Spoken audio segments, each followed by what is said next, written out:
How's it going, everybody?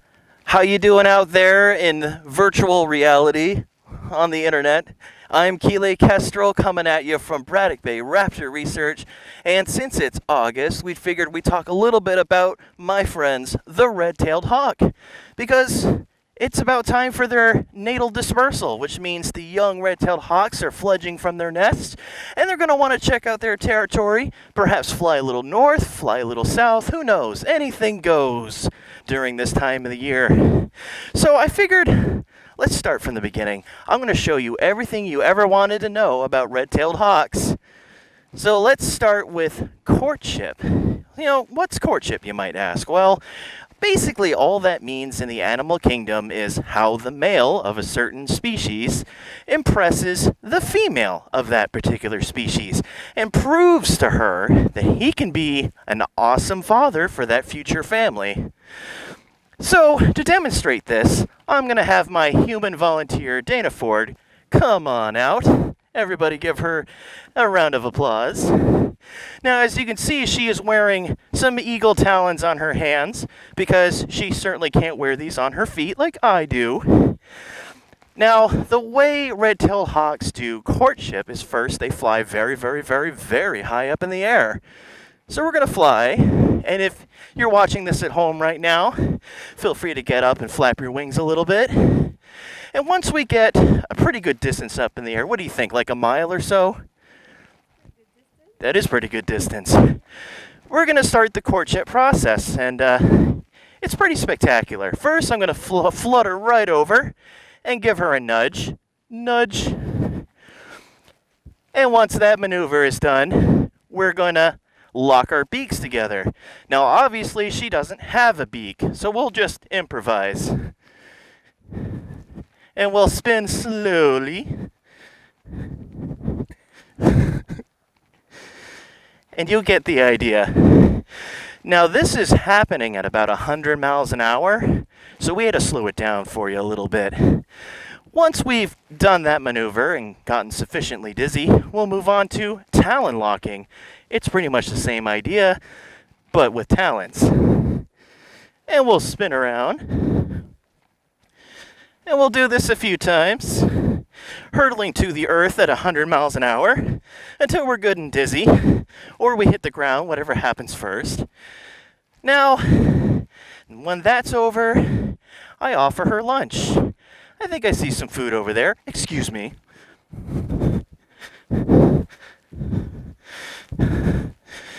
There you go. What do you think of that?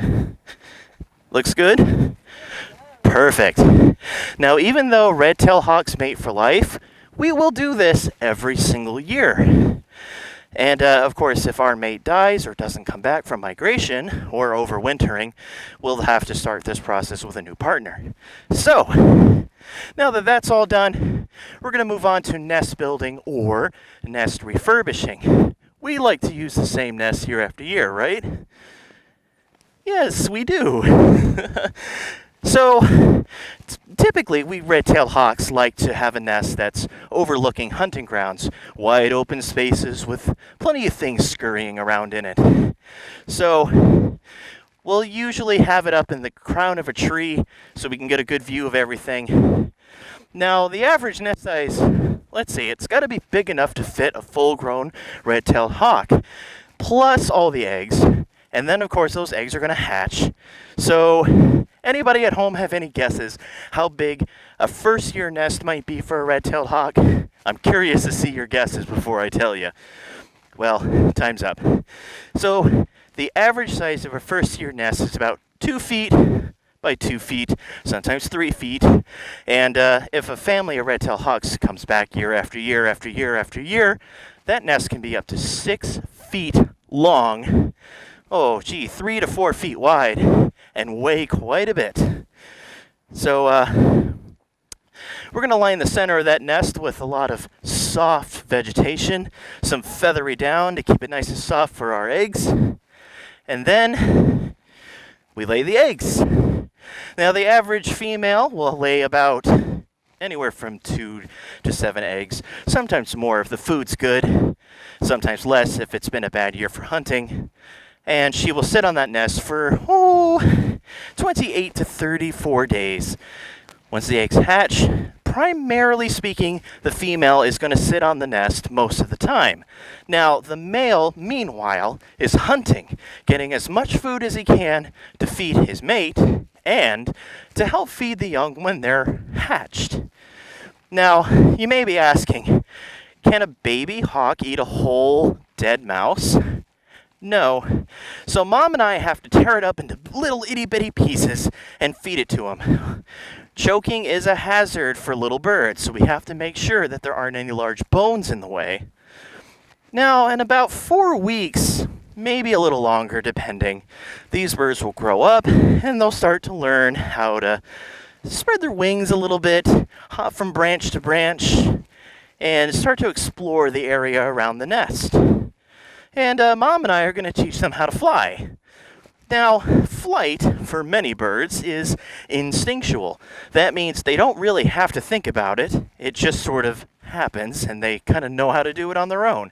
Mom and I serve as sort of cheerleaders, because trust me when I tell you, looking over the edge of that nest for the first time, it's pretty scary. It's a long way down to the bottom, and you don't want to, land the wrong way. That could hurt.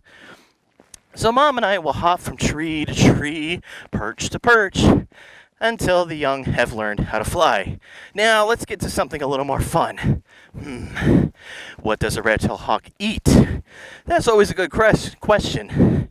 Well, it's important to know what to eat, but it's important to know how to hunt it. Now, red-tailed hawks love to eat a whole variety of things. They're sometimes referred to as generalist hunters, which means they'll kind of just take whatever's lying around, whether that be mice, small rabbits, voles, moles, lizards, snakes, fish, amphibians, other birds, sometimes bats, even smaller birds of prey. Anything goes. So how does a red-tailed hawk catch its prey? Well, you've come to the right bird. Even though I'm not a red-tailed hawk, I know the answer.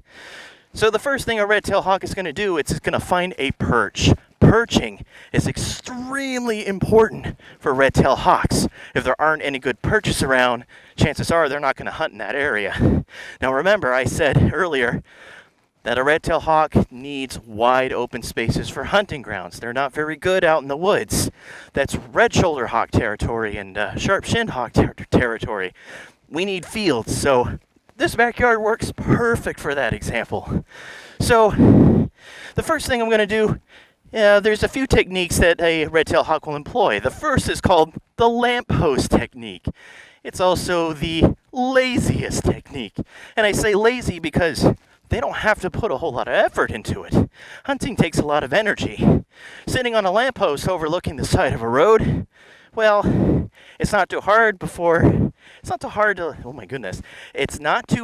wait until a critter comes scurrying out along the roadside, and then they can pounce on it and have it for dinner. Or they may find some roadkill that had been hit by a car. Scavenging works. Hey, you don't have to use any energy to find something that ain't moving, right? All right, moving on to technique number 2, the perch and wait method. Very similar to the lamppost method. They sit up on their perch and they wait for something to move. And their eyesight's pretty good. Some ornithologists are scientists who study birds, say that a red-tailed hawk's vision is up to about 100 feet. Now, for those of you keeping count at home, that's like trying to read the date on a penny from all the way at the other end of the yard. Not very easy. So when a red-tailed hawk spots something moving, they're going to flap their wings as fast as they can, stick out their powerful talons, which are designed to stomp and crunch, and stomp on that prey. And they'll keep stomping on it until it doesn't fight back anymore. Then they'll take it, fly up to their perch, and eat it, or bring it back to the nest. Now, remember how I mentioned that red-tailed hawks hunt snakes? Now, there's an entirely different method to how they do that. I'm going to show you.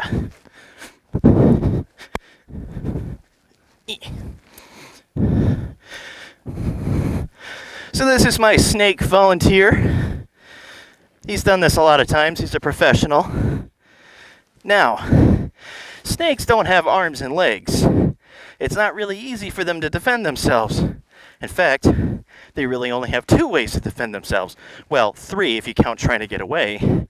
1 is biting. 2 is wrapping themselves around you. Anything to slow down an attack so they can escape. And that could be pretty bad news for a bird like me or a red-tailed hawk.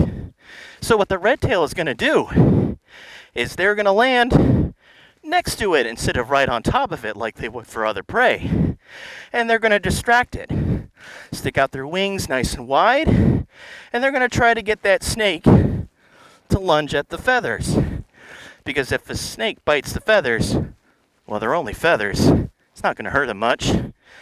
And the whole trick to this is they're trying to get the snake to expose its neck. And when they get the right opportunity, they stomp on it. And there you go. Some red-tailed snakes have been known to take down rattlesnakes, water moccasins, all sorts of snakes that are pretty venomous. Thanks, buddy.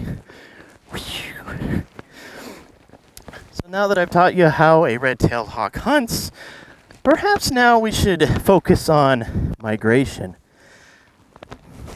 Now, some birds of prey will migrate, some birds of prey won't. And the red-tailed hawk may do both of these things. Depending on how bad the weather is, they may decide to pack up and move south if there's not enough food to go around. But if the winter isn't too bad, and I know the winters around here, it depends year to year, they may hang out and gorge on whatever they can find. So let's say, for example, you're going to fly south. Let's pretend you at home right now are a red-tailed hawk, and you've made the decision to fly south. You got to bear in mind that it's a long and perilous journey, and it's not really easy to be a bird. There's things you got to watch out for. Sometimes it's other predators, like bigger birds of prey, such as bald eagles or golden eagles. And if you get hurt along the way, well, that puts you on the ground, and suddenly you're exposed to things like foxes, coyotes, dogs, cats. Anything that normally wouldn't touch you suddenly might. So you got to watch out for that. Now, there's other dangers to consider. There's storms to blow you off course. There's cars that could hit you. There's skyscrapers full of glass windows you can beam into. And let's not forget, sometimes your winter hunting grounds may not even be there when you get there. Yeah, who knows what could have happened to that? Anything could have happened. So it's pretty dangerous. Now, let's take a closer look on what would happen if you chose to stay here. Let's use Rochester, New York as an example, because that's where we're at right now. Well, in a mild winter up here, there's probably lots of stuff to eat. You've got pigeons that don't migrate. You've got all sorts of other birds that don't want to go anywhere. And you've got mice. You've got voles. And, of course, roadkill. Lots and lots of roadkill. But I guess that's the same for anywhere, right? So, red-tailed hawks are equipped to live in colder climates. So, colder weather doesn't usually bother them a whole lot. It's only when it gets really, really cold, we're talking 30, 40, 50, 60 below zero, then maybe we should worry. But generally speaking, they'll probably get through that winter just fine. Now I'm curious to hear your comments. What do you think is the best winter spot for a red-tailed hawk? Could it be on a beach somewhere?